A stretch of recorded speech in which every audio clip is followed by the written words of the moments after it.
উষা উষা বলো না দেখো না আমরা আমাদের কুটির প্রাঙ্গণে ফিরে এসেছি। তুমি সত্যিই বলেছো। আর যেন আমরা কোথায় গিয়েছিলাম জানো? কেন আমরা জানবো গিয়েছিলাম ওই বৃন্দাবনে দর্শন করতে। তাই তো যেন কত রকম ফুল দেখেছি, তাই না? সত্যি উষা, আজ আমার যেন মনের মধ্যে কত আনন্দ হয়। আনন্দ লাগবে না কেন বলো? কারণ 33 কোটি দেবতা তোমার নিত্যগীত দর্শন করে সকলে যে আনন্দে মাতোয়ারা হয়েছে উষা, তুমি সত্যি সেই কারণে তো আমাকে দিয়েছে মুক্তোর মালা উপহার। তাই উষা, বলো না আমরা যে দুজনেই নৃত্যগীত করে শরীর যে আমার প্রয়ই ক্লান্ত হয়ে পড়েছে। এ কি বলছো গো? হ্যাঁ গো, তুমি সত্যই বলেছো। তুমি জানো ওই নৃত্যগীত করতে গিয়ে মৃদঙ্গের ধ্বনি দিয়েছিলে কত সুন্দর ভাবে, তাই তো তুমি ক্লান্ত হয়ে পড়েছো, তাই না? সত্যি উষা, চলো না গো, তুমি আমি শয্যা পেতে দাও, আমি বিশ্রাম করব। বেশ প্রভু, চলো আমি সুন্দর ভাবে তোমার জন্য শয্যা পেতে দেব, আর তুমি কিছুক্ষণ বিশ্রাম করবে, আর আমি তোমার চরণ সেবা করব। তাই হবে উষা, তাই হবে। ওগো প্রভু, তুমি কিছুক্ষণ বিশ্রাম করো, আর আমি ততক্ষণ তোমার পদ সেবা করি, কেমন গো?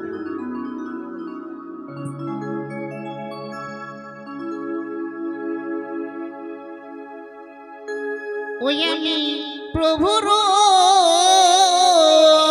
লাগিয়া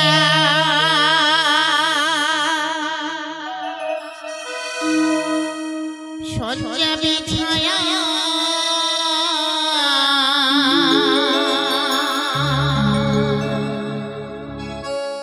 গাঁথিব ফুলমালা,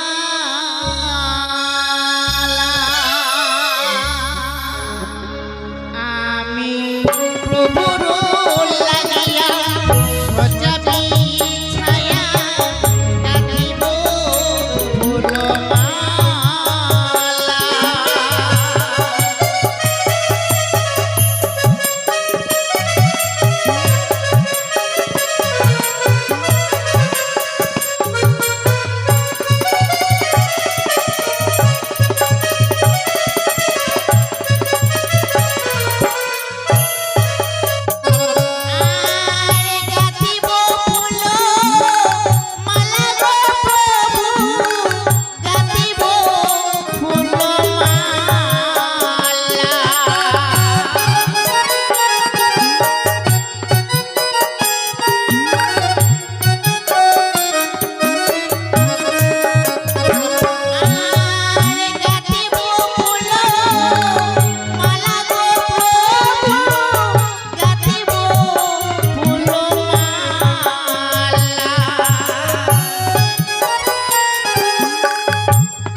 প্রভু, আমি যে বড় ক্লান্ত হয়ে পড়েছি, আমায় তুমি ক্ষমা করে দাও।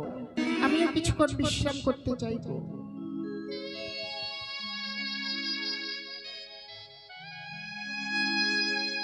নারায়ণ নারায়ণ নারায়ণ। আমি স্বর্গমত্ত পাতাল ত্রিভুবন 33 কোটি দেব দেবীকে করেছেন মন্ত্রণ। দেবরাজ আমাদের নতুন করে সবার করেছে আয়োজন,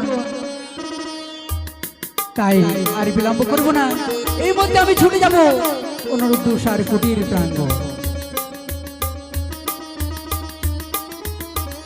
নারায়ণ নারায়ণ নারায়ণ। ওই আমি ছেড়ে দিলে সোনার গৌর আর তো পাব না, না গো না।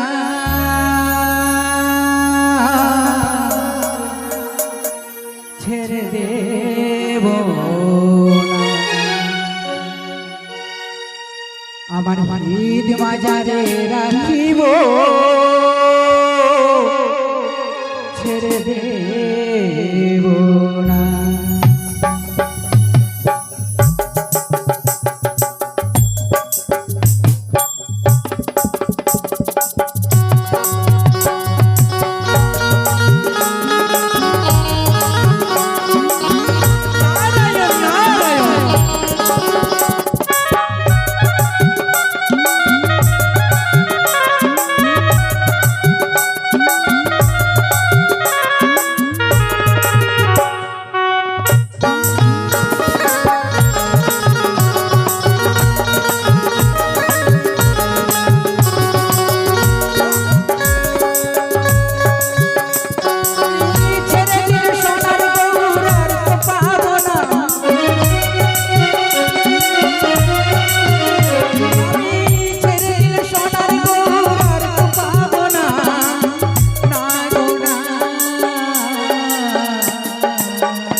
এই তো আমি চলে এসেছি অনুরুদ্ধ সার কুটির প্রাঙ্গণ। অনুরুদ্ধ উষা একই কুটির প্রাঙ্গণের বাইরে থেকে কে যেন অনুরোধ উষা বলে ডাক দিচ্ছে। তার কণ্ঠস্বর যে বড়ই চেনা। উষা, না না, আমার উষা তো ঘুমিয়ে রয়েছে, তার যে শরীর অনেক ক্লান্ত। আমি একটিবার দ্বার খুলে দেখে আসি না কেন।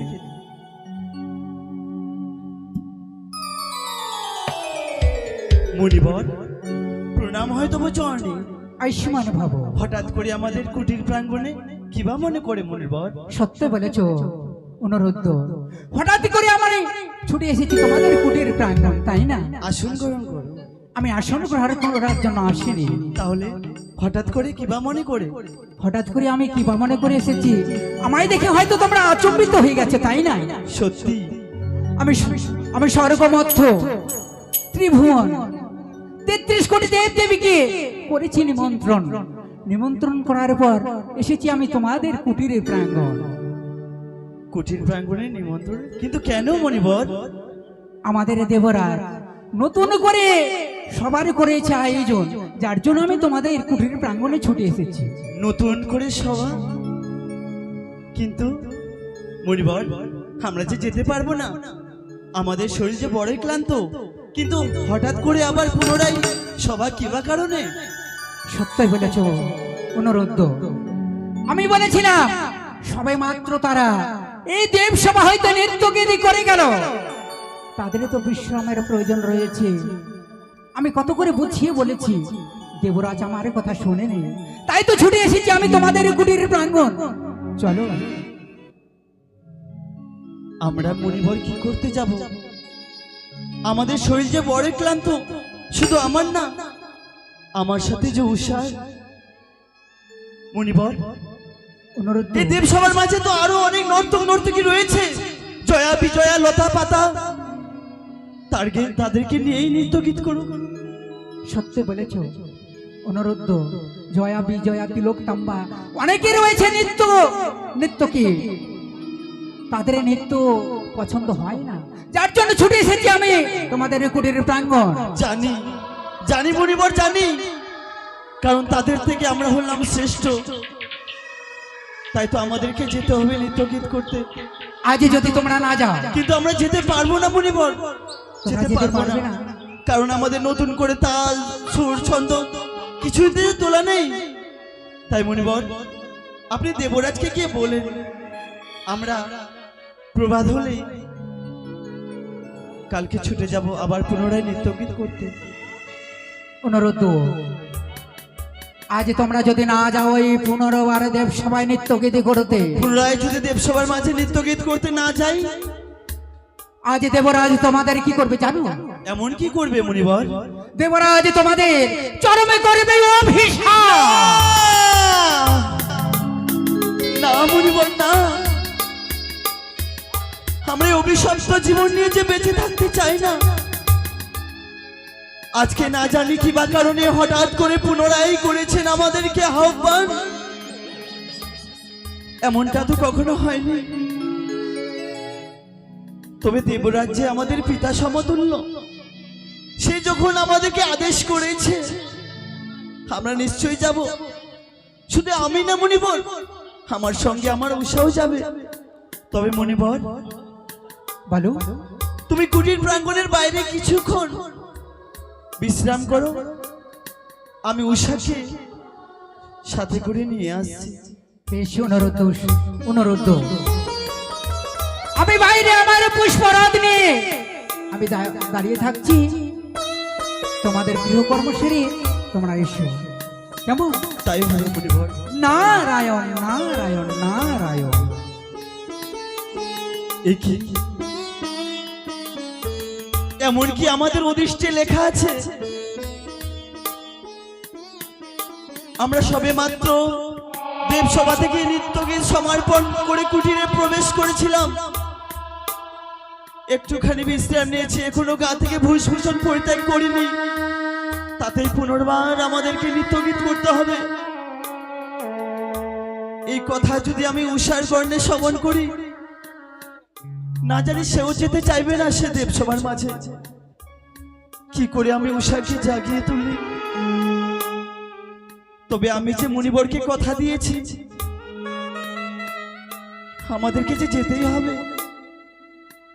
উষা, উষা, উষা,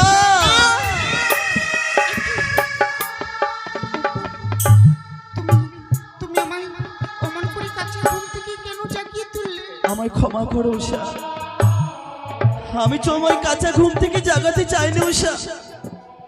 জানো উষা, তুমি যখন ঘুমিয়েছিলে তখন আমাদের কুটির প্রাঙ্গণে কে এসেছিল জানো? এমন কি এসেছিল গো? তুমি আমায় বলো না। তুমি জানবে কি করে? তুমি তো ঘুমিয়েছিলে। আমাদের নারদদা এসেছিল। নারদদা? হ্যাঁ উষা। কিন্তু কিসের জন্য এসেছিল? কি বা কারণে? কিসের জন্য এসেছিল জানো উষা?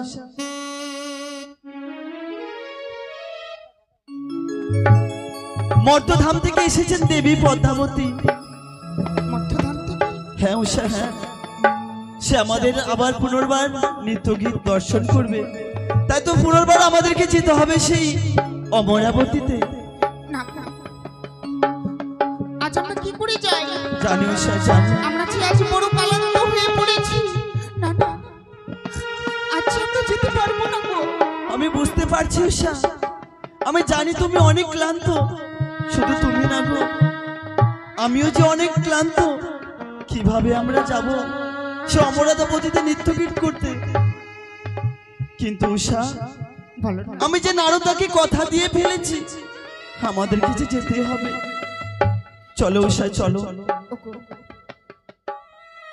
তুমি কথা দিয়ে ফেলেছো তাই না গো? হ্যাঁ উষা। জানো, যেমন আমরা নিত্যদিন ওই মা হরগরির পুজো করেছি, তারপর ছুটে গেছি আমরা ওই অমরাবতীতে। চলো না সত্যি গো, বলেছ উষা। আজও সুন্দরভাবে মায়ের ঘর সম্পূর্ণ করে আমরা ছুটে যাব ওই অমরাবতী। সত্যি বলেছ উষা। বেশ চলো না গো। ওগো মা, আমরা সারাটা জীবন ধরে তোমার চরণে পুষ্পাঞ্জলি দিয়ে গেছি মা গো। বিনিময়ে আমরা কিছুই তোমার কাছে চাইনি। তবে আজকে অনেক কিছু চাওয়ার ইচ্ছে করছে মা গো। জানি না আমাদের অদৃষ্টে এমন কি লেখা রয়েছে, দেবরাজ আমাদেরকে পুনর্বার নিত্যগীত করবার জন্য শ্রবণ করেছে। তাই মা, তুমি আমাদেরকে দুহাত তুলে আশীর্বাদ করো মা গো। আমরা যেন দেবরাজের কথার আদেশ অক্ষরে অক্ষরে পালন করতে পারি।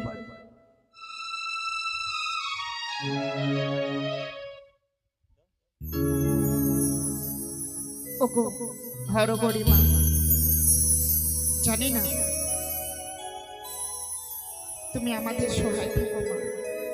তাই তো তোমার পুজো সম্পূর্ণ সেরে আমরা ছুটে যাব এই অমরাবতীতে। আমাদের সহায় থেকো মা গো।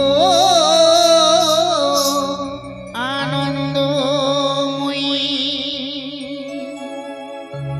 নিরানন্দ করুণা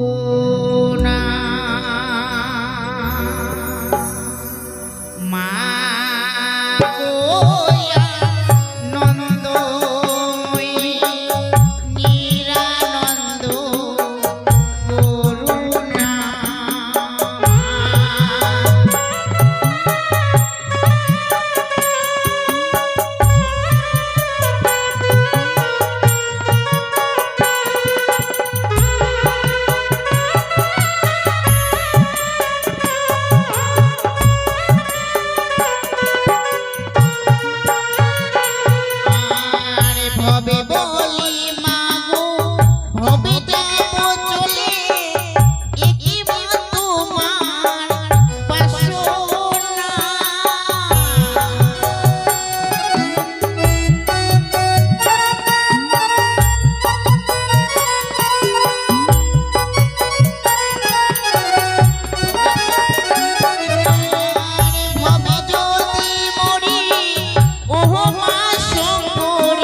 ওগো, তুমি দেখো না আজ কত সুন্দর ভাবে আমি সাজিয়ে তুলেছিলাম মঙ্গল ঘট, যেন পূজার সমাপ্ত না হতে হতে যেন আমার মঙ্গল ঘটখানা যেন টলে পড়ে গেল। উষা, না উষা না, কিছু হয়নি উষা, হয়তো তোমার হাতের ছোঁয়া লেগে সে ঘর ভরে উল্টে গেছে উষা। এই তো মঙ্গলের ছায়া। অমঙ্গল? আমাদের কখনো অমঙ্গল হতে পারে না উষা, হতে পারে না। চলো উষা, চলো চলো, আমরা বেশি বিলম্ব করব না, না জানি দেবরাজ রুষ্ট হয়ে যাবে। এসো। ও প্রাণে উষা, নাথ গো, ও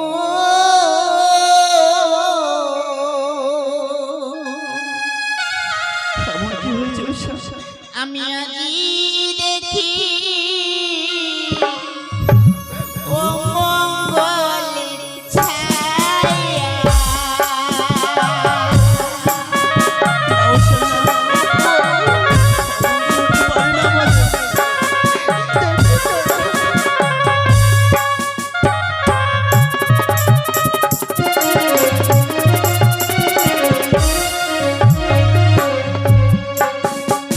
আরে না যাবো না, যাবো না তো।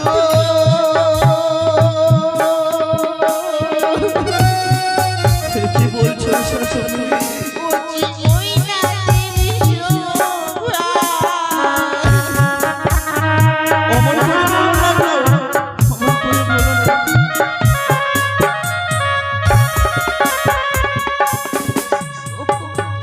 তুমি হয়তো জানো না আমি এমন কি অমঙ্গল হয়েছি জানো। এমন কি অমঙ্গল হেরেছে তুমি নয়নে? আরে পায়েতেও ছাতি লাগে না তো। উষা, আমার মস্তকে ঠেকে না উষা, না, এ তোমার মনের ভুল উষা, কিচ্ছু হবে না আমার। আরে শুকনো ডালে বসে থাকা। কোথায় উষা, কোথায়?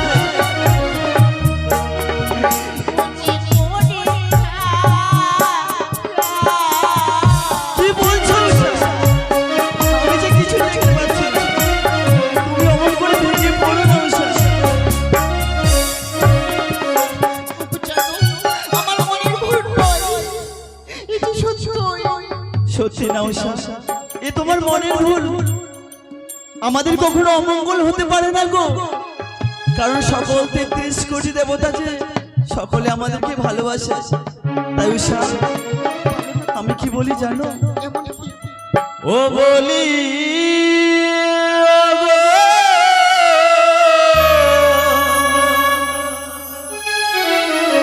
ও উষা,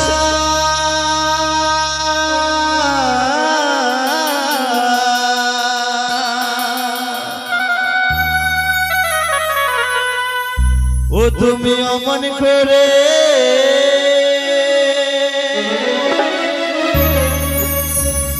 আর কে দোনা। উষা, তুমি অমন করে কেঁদো না গো।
পরিচয় থাকতে তুমি অমন করে ভয় পাচ্ছ উষা? শুধু যে তোমার পরিচয় নেই, তার সাথে যে আমার অনেক বড় পরিচয় রয়েছে উষা। এমন কি পরিচয় বলো না গো? এমন কি পরিচয় জানো? বলো। আমি কামদেবের পুত্র আমি,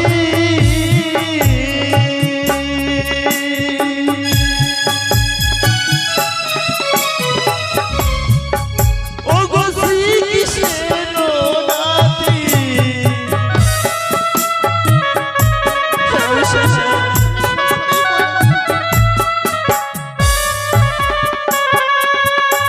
উষা, বানরাজার কন্যা তুমি, নাম কি তোমার উষাবতী?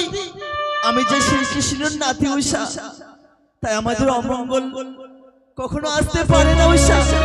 আমরা যদি দেবসভার মাঝে আজকে না যাই, দেবরাজের যে উঁচু মাথা হয়ে যাবে নিচু। আমরা সন্তান হয়ে কি করে তাদের উঁচু মাথা নিচু হতে দিই? না না, সে যে আমাদের চলো না পিতা গো, শত্রু। চলো না, আমরা কথার আদেশ মতো আমরা দেবসভার মাঝে পুনরায় যাবো নৃত্যগীত করতে। বেশ, বেশ। ওগো চলো চলো হো গো উষা, দেবসভার মাঝে যাই।